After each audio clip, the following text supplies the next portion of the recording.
Welcome everyone to Unit 6, Lesson 2. Today, we're going to be talking about the impact that slavery has on westward expansion and how this will raise tension leading up to the American Civil War. For your essential idea, we're going to be talking about how tension raises during this time period as we move to the West, and how the repeal of the Missouri Compromise from 1820 is going to have a massive impact on moving us closer to the Civil War.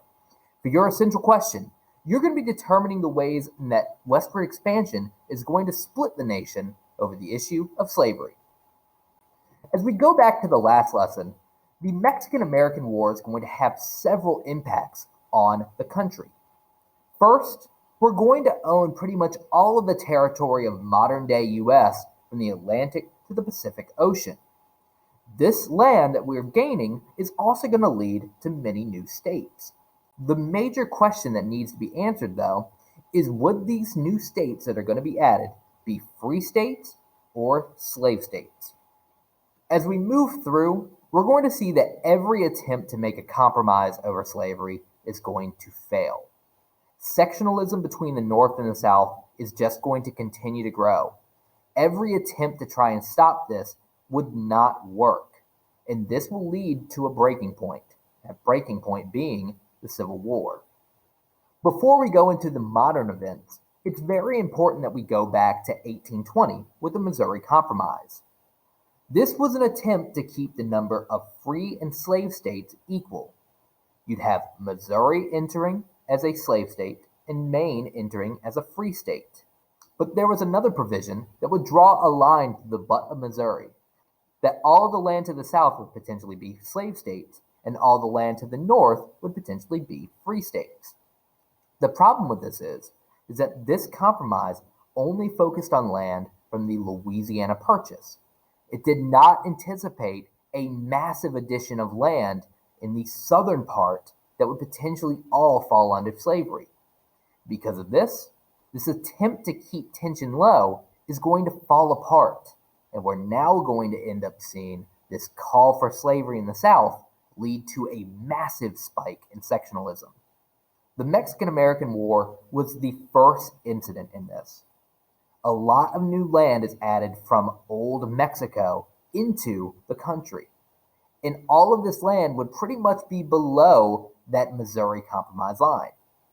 The Northerners saw this as pretty much a Southern conspiracy to expand the power of slavery, and all of this is going to lead to a lot of anger between both sides.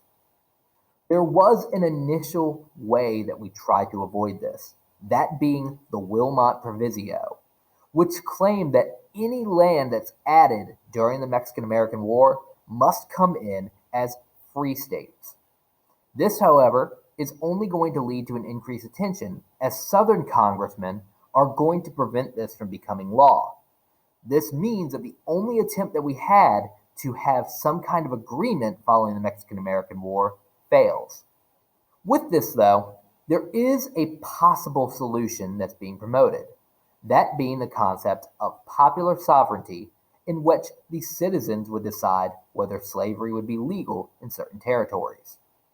This leads to a massive problem, though. What happens if a bunch of slave owners flock to a territory? They can claim that to be a slave state, meaning the balance of power gets messed up, and you don't have the potential for there to be any disagreement or argument about it. The main place we're going to see this happen, and the issue that arises with it, will be in Kansas later on, as both slave owners and abolitionists will flock to the state and will fight for control. Another thing that will raise tension is going to be the Free Soil Party, a new political party that will form with one major goal. One thing you must know about the Free Soil Party, they are not abolitionists. They are not against the system of slavery.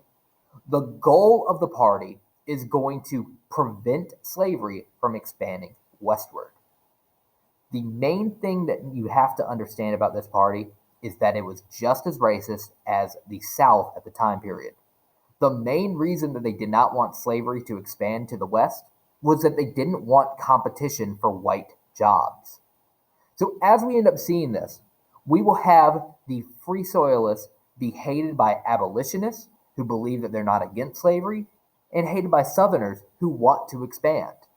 This third party is going to be a catalyst for both sides to become angry. During this time period, we're also going to see something known as the California Gold Rush, where you're going to see the 49ers, or those that traveled in 1948 and 1949, come to California to try and make it rich once we find gold there. There's going to be an additional event, a silver strike at the Comstock lode in Nevada, that will bring over many people as well. This is going to lead to rapid growth in both California and Nevada, and will lead to the spring up of boom towns, literally something that explode overnight in these mining sites. In all of these different mining territories, you're going to have a lot of anger and nativism playing in. Pretty much, if you are anything other than white, you face trouble. New group that's going to be targeted this time period will be Asian immigrants who come over trying to make it rich. Now, what does all this have to do with sectionalism? As you have all of these people coming to California, all of a sudden the population of California becomes so big that they can apply for statehood. And because you're mining and that doesn't necessarily require slave labor, they attempt to join the country as a free state. This is going to make the Southerners angry, because this potentially leads to a disbalance between slave states and free states. There's also going to be people who are angry because this would be below that 3630 line, at least Southern California would be, potentially causing the issue and invalidating that law, which we have realized isn't necessarily going to work anyways. One of the few ways that we'll see a lowering of tension at the time period, we will see a new compromise being proposed, the Compromise of 1850. This is going to end up trying to settle all of that Mexican cession land and try to figure out a good solution for what would happen. This will be proposed, like pretty much every major compromise of this time period, by Henry Clay, the same guy who proposed the Missouri Compromise 30 years before.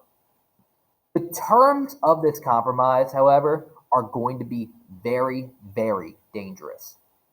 You will have California becoming a free state, which will lead to a disbalance between the number of free and slave states. The rest of the land of the Mexican cession is also going to be up for debate over popular sovereignty. If a territory tries to apply for statehood, they would allow people to vote on whether they wanted slavery in that territory. What the South will get from this, though, is a very dangerous law known as the Fugitive Slave Act, which will attempt to capture runaway slaves in the North and will require the Northerners to assist. What this does is it will lower tensions for a very short time, but we will see people become angry at some of the terms of this compromise.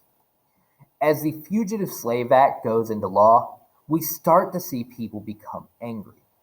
This will force Northerners to become slave catchers. If you know someone is a runaway slave, you are required to either alert authorities or capture them yourselves.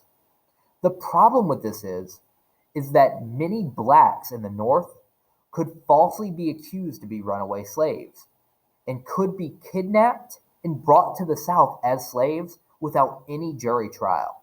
As we see Northerners react to the Fugitive Slave Act, many of them who had been indifferent or didn't care about the system of slavery are all of a sudden going to begin to hate slavery.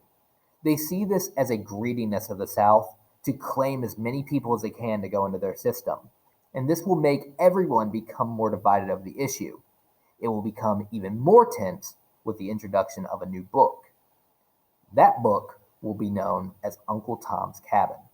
Written by a Northerner, this is a book about slavery by someone who never actually went to the South, but taking depictions of slavery, making them graphic, and making Northerners realize how bad the system is going to turn Northerners against the entire system.